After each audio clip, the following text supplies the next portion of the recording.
Support comes from Goethe Pop-Up Seattle, presenting 55 Voices for Democracy, a podcast that brings together conversations with intellectuals, artists, and activists. Inspired by Thomas Mann's speeches produced for the BBC during the rise of fascism in Europe. Available on Apple Podcast and Spotify. Hey, it's Patricia Murphy. It's Friday. Casual Friday, and this is Seattle Now. This week, we learned that a coronavirus vaccine is on its way to Washington, but most of us are a long way from getting it, so keep your masks handy. And holiday decorations are already lighting up the city. KUOW's Zaki Hamid and Jeannie Yandel are here to break down the week, but first, let's get you caught up. The Washington State Convention Center's huge expansion was halted halfway by the pandemic. Now, King County plans to step in and loan $100 million to keep it going. Project leaders had hoped to get help from the federal government, but that never happened. Still no firm details on the loan, but Executive Dow Constantine says the money will come from the county's investment funds.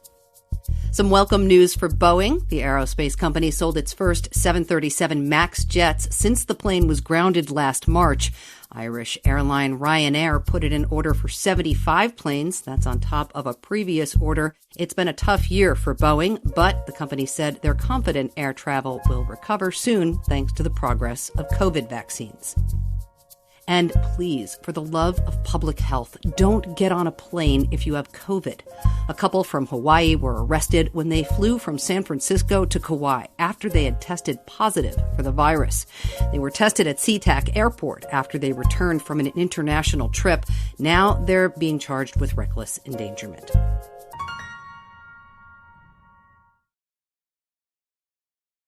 And just like that, it's Christmas time. From the looks of the lights in my neighborhood, people are all in this year. Early.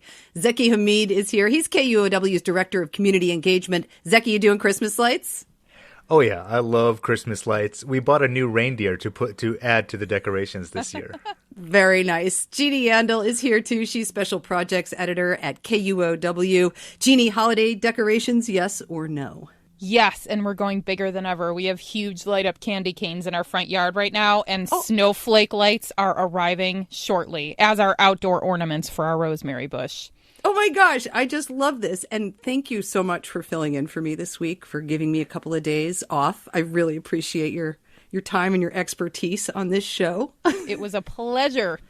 Excellent, excellent. Well, you two, we are just days away from the first vaccines being distributed here in Washington state. Healthcare workers, of course, will get it first, and people in long-term care facilities. But these next few months are likely going to be pretty tough, even though there's some light peeking through. Jeannie, you've been hunkering down. How are you thinking about the vaccines coming? I'm stunned that there's a timeline and that the timeline is so short after months of speculation about when and how and what it would look like. It feels like it's happening really fast, and I'm incredibly excited about it. Yeah, Zeki, it feels like this is such a great example of how when we put our minds and our dollars and our efforts behind something, we can really, really do something great. And we made this vaccine, but it's going to take a while to roll this out. And I think that's going to be the trick.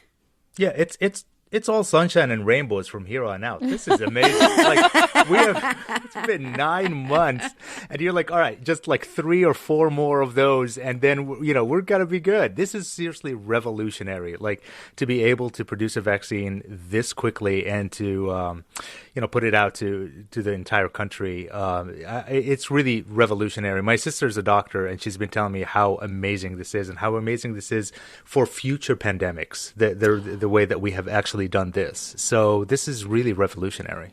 Well, the vaccine is one thing, of course, but distributing it is something completely different. And Jeannie, I know you did an interview this week.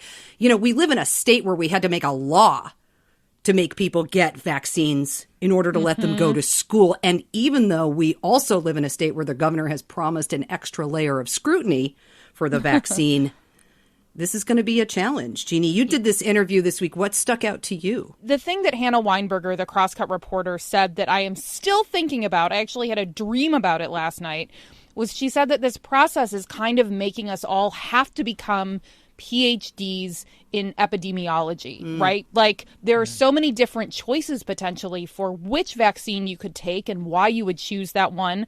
And she talked about this idea that like you would go to like a BuzzFeed listicle or like Wirecutter at the New York Times to figure out which vaccine is best for you, right? Like, you know, the recommendations, it's like, you know, like which house are you in at Hogwarts, like that sort of process, but for a vaccine choice. And it's just because it's so fast. And there are lots of things we're still not necessarily clear on.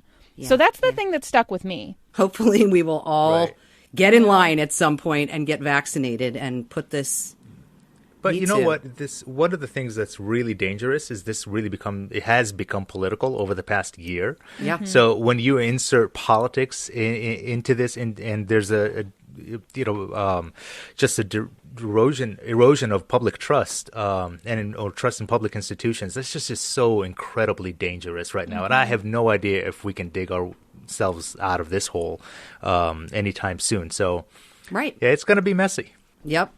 Two things you could definitely count on in 2020, politics and capitalism. It's going to be a banner year for many of our local Christmas tree vendors. I wonder, though, I'm tempted to say that the season is being forced this year because we're desperate for joy. And that's just me. I'm from Jersey, but I'm feeling it. I'm feeling the desperation in people's purchasing this year. It's different. The whole season feels really, really different. So there's something weird about it, and I can't just put my finger quite on it. It just doesn't seem the same. And I think we were talking about this yesterday, me and my wife, and we're like, if we were going to work, for instance, and, work becomes more festive and all of that, and then you come home, and the first thing we do is, you plug in the lights, and it's like, this is great. But if you're here all day and everything, there's just something kind of weird about it. Yes. Yeah, it's like living in your own little Christmas village. You do need a change of scenery every once in a while. I like the holiday season, but I'm feeling a little weird about it this year. Rudolph was on this week. We watched as a family, which is funny because this is just a terrible classic story that could never get written today. Oh, no, Santa is running a sweatshop, and you know what I mean? And he's a jerk. Oh, everybody's a jerk. The whole thing is basically like, look how much stronger bullying made Rudolph. Yeah. Totally. It's the worst. Everyone in charge is a jerk, and everyone who's vulnerable gets bullied. I want to cancel Yukon Cornelius. I'm going to go on record right now. Like, the guy who pulls the abominable snowman's teeth out so the poor creature can just starve to death? I know. I am so not okay with that. Oh, my God. So much stuff that got written around that time would never be written again. Could never be written today. Yeah. It's truly amazing. Truly amazing. Shopping feels a little soulless this year, too. You going to buy people some stuff? Anybody buying stuff? Oh, my gosh. Okay, so I will admit to you two in the pretend cone of silence that is this podcast. It feels like I'm just telling you two this thing.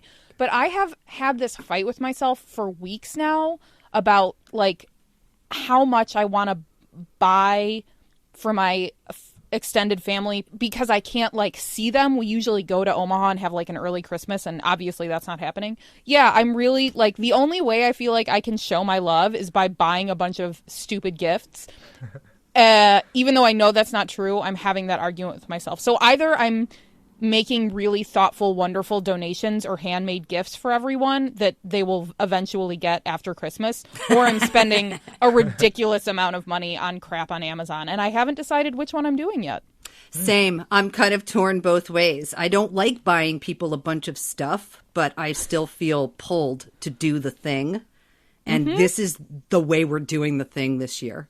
Zaki, you have a little one at home. How's your spirit in your house? Oh, it's pretty high. I mean, it really is. We love this time. See, look, my daughter gets the best of all worlds, really, because she gets to celebrate both Christian and Muslim holidays. So, it's a big win. Yeah. But this one's our favorite. I mean, it's we watch a lot of Christmas movies. We make special foods, all of that, Advent calendars. The whole thing. It's just been, the Advent calendar always is fun. Yeah. We have an it's Advent always calendar. fun. Yeah. No, we're having a great time. And our shopping habits didn't really change. We've been shopping online for a long time, so it's kind of all the same. But you know what I miss? I actually miss going to the mall.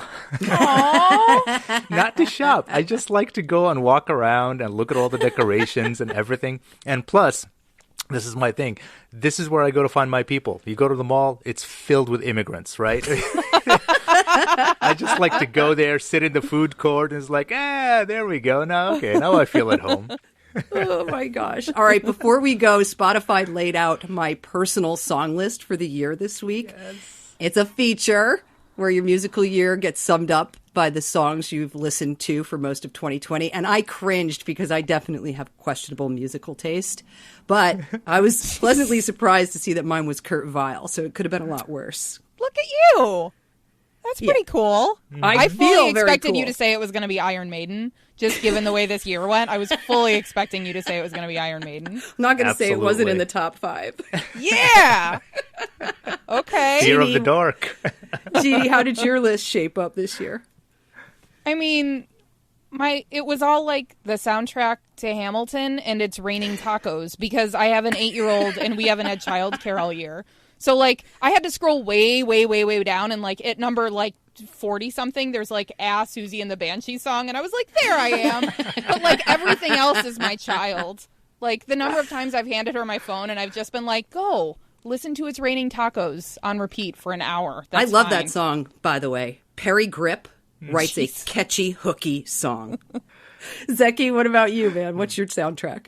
Yeah, I looked it up, and so it's Video Killed the Radio Star by the Nice. Nice. Shake It Off by Taylor Swift, Oh, that's Thriller your by Michael kids. Jackson, and Wrecking Ball by Miley Cyrus. All of those are my kid. Yes. All of those. I finally show up all the way down when it's Pearl Jam, So, I was like, All right. Yep. We're leaving it there. We leave it That's there. so sweet. Thanks again to my guests, Zaki Hamid. He's the Director of Community Engagement at KUOW. And Jeannie Yandel. She's Special Projects Editor at KUOW. Thanks, you too.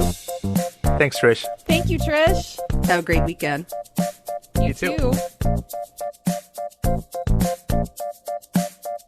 Seattle Now is produced by Caroline Chamberlain Gomez, Claire McGrain, Sophie Reed, and Jason Pagano. Matt Jorgensen does our music. I'm Patricia Murphy. See you Monday.